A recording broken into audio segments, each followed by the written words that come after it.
今回もドラクエスマグロやっていきたいと思います。ということで本日はですね、探検隊の内容についてというわけでね、皆さん探検隊をやっていますでしょうか？結構これ、12時間とかなので、1日忘れちゃうこととかもあるんですよね。まあ2回できるんですけども、まあ2回ってなかなか難しいですよね。1回できればいいかなと思うんですけれども、やらないと損してしまうので、自分がちょっと損してしまったことなどもあるので、この辺ね、共有できればなと思います。それではですね、探検隊の方を見ていきたいと思うんですけれども、まず、探検隊強化ということで、こちらの方ですね、レベル19に今来てるんですけれども、レベル20になるともう1個、レベル30になるともう1個という形で計3つになります。で、この強化が、このね、ゴールド探索、メモリ探索、育成素材探索っていうことで、この数値が上がれば上がるほど、その能力が発揮されていくという形ですね。で、このですね、アイテム、ネジだったり、こういうね、歯車みたいなのがあるんですけど、これがですね、各々の章で入手できるものが違くなってくるんですよね。で、こういう派遣先一覧とか、こういうところで見れるんですけれども、あとお宝図鑑っていうものがあったりとか、こういうものをですね、集めて、ジムを回収することもできます。で、今、ちょっとね、ちょこちょこですかね。ちょこちょこっとあるんですけども、なかなかこれもね、入手するの大変なんで、500のジェムよりも、個人的には素材とかメモリの方が欲しいかなと思うんですが、こういうお宝の機能もありますよと。でですね、この派遣先の内容なんですけれども、12時間という形で書いてあるんですが、12時間という形ですね。最初の第1章ですね。現在第5章まで出ておりますので、5章まで進めると5つ分のステージの探索ができるようになるという形ですね。1章の方はこのような形でネジの方が解禁されております。メタルチケットとかもあるので結構重要かなと思うんですけれども、メモリーの方は、ドラッキーマだったりとか、ライムスライムあたりですかね。この辺がね、あるといいのかなって形となります。続いてですね、2章ですね。2章の方はこちらのミニデーモンが欲しいかなと、ソード強化の癒し、めちゃくちゃ自分使うので、最初から所持してたらめっちゃ楽なのになかなか出てこないということでね、ちょっと大変な部分なんですけども、こちらは歯車の方が入手しつつ、メタルチケットが入手できるという形です。3章の方はベホイムスライムがいいかと思います。魔力暴走率 3% で結構バカにできないんでね、何発も撃つから。で、攻撃魔力の方が50上がるっていうね。これもちょっと欲しいんですけど。で、こちらの改良のパーツというものが入手できます。現在レベル20まで行く間には必要ないんですけれども、こちらも必要なパーツとなっています。続いて4章。4章の方はこちらですね。ビッグハンマー。癒しがついているってことで、これもね、ちょっと欲しいんですけれども、なかなか入手できないんですよね。D ランクがちょっと1個出たんで、D ランクじゃどうしようもないんですけれども、入手できないよりはいいかなって形となります。で、こちらはネジが入手できるので、今のね、レベル上げにはちょっと欲しいかなという強化となっています。で、現状ですね、最後のこちらのモネータの浜辺、ここではレモンスライム、毒のね、方がつぶてで最初から持ってるっていう状況になるので、これも重要かなと。めっちゃ HP 上がるよね。盗賊向けのあれですかね。メモリかなと。で、歯車が入手できるという形です。で、こう見て、いろいろわかると思うんですけど、1章はしょうがないと思うんですが、2章、3章、4章っていく上で、このですね、パーツがやっぱり重要になってくるっていうのがわかるかと思います。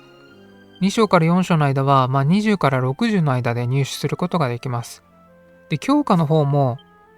ちょっと足りなかったりするんですよ。あれなんでずっとネジばっかりなんだろうとか、なんで歯車ばっかりなんだろうっていうところがね、あったりすると思うんですけど、このね、派遣先をしっかりと自分の強化に応じてやらないともったいないと。確かにメモリがね、そのコスト高いやつが出るからっつってコツとかをやりたいところではあるんですけれども、こういうね、レモンスライムとかビッグハンマーとかが出るから、そっちにちょっと遠征をね、派遣させたい気持ちはわかるんですけれども、そればっかりやってしまうと素材が集まらないっていう問題がね、発生してきます。そのため強化ができずに、こちらのメモリさえも入手ができないっていうね、そのレベルが上がることによってこのね、強化の部分の性能が上がれば上がるだけね、能力というかその持ってくる率が上がると思うんですよ。だからここのね、素材を、そのコストがね、高いやつがあるからっつってそっちに行っちゃうともったいないよと。ここがね、自分ミスってて、多分2日間か、2日間ぐらいかな。2日3日ぐらいちょっと、このね、短縮も使ってミスっちゃってて、やべえと思って。まあ、やばくはないんですけど、やっぱり素材がね、集めにくいからもったいないじゃないですか。だからね、皆さんにはちょっとミスしてほしくないんで、その辺はね、注意していただければなと思います。とりあえずですね、所持数が53あるので、37使えば、レベル20の素材を持ってきてくれるんですよ。で、ここの後もちょっと説明したいので、そこもね、ちょっと見ていただければと思うんですけど、とりあえず使用していきます。はい。で、これ今ね、袋がこの色なんですけど、金の時があります。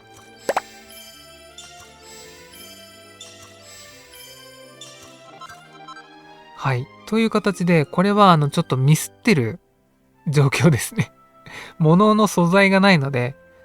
どうにもならない形なんですけど、ここにね、素材がついてくるっていうわけです。で、探検隊の強化のところで必要だったのは歯車だったと思います。この歯車の部分が必要になってくるので、歯車の部分をちゃんと周回というかね、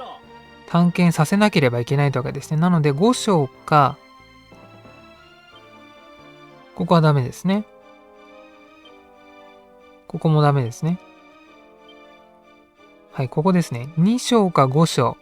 こちらで周回するのが、周回というか探索させるのがいいのかなという形ですね。で、ここのサポートアイテムなんですけれど、ちょっとね、残しとこうかなと思ったんですけど、何回かちょっと使用してみなきゃわかんないんで、やっぱりね、これ使うと大成功率の確率もやっぱり上がったので、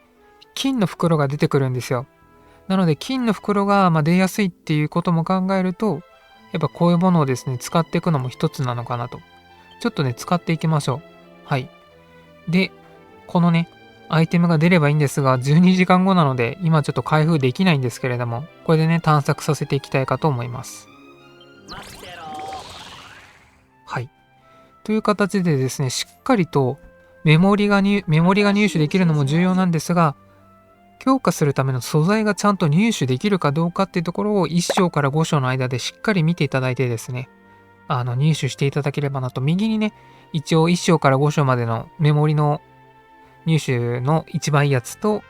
あと強化の一番いいやつは載せておこうかなと思いますので、しっかりとですね、周回の方して、メモリの方と、この強化をね、していただければなと思います。はい。というわけでね、今回は、自分がちょっとミスしてしまった部分とか、その辺のね、探検隊の内容をね、見ていったんですけれども、右側にね、メモリだったり、必要な強化のものとかも書いておきますので、皆さんぜひぜひ、そちらの方ね、自分の足りないものとかをしっかりと探索していただいて、やっていただければなと。12時間って結構長いっすからね、これ。長いんで、で、探索のね、この短縮のアイテムとかもちょっと買う部分ないんで、拾うぐらいですよね、あれね、周回してる中で。だからちょっと大変なんですけれども、皆さんミスあまりしないで進めていただければなと思います。ここまでご視聴していただきありがとうございました。また次回のドラクエ動画でお会いしましょう。それでは失礼いたします。またね。バイバイ。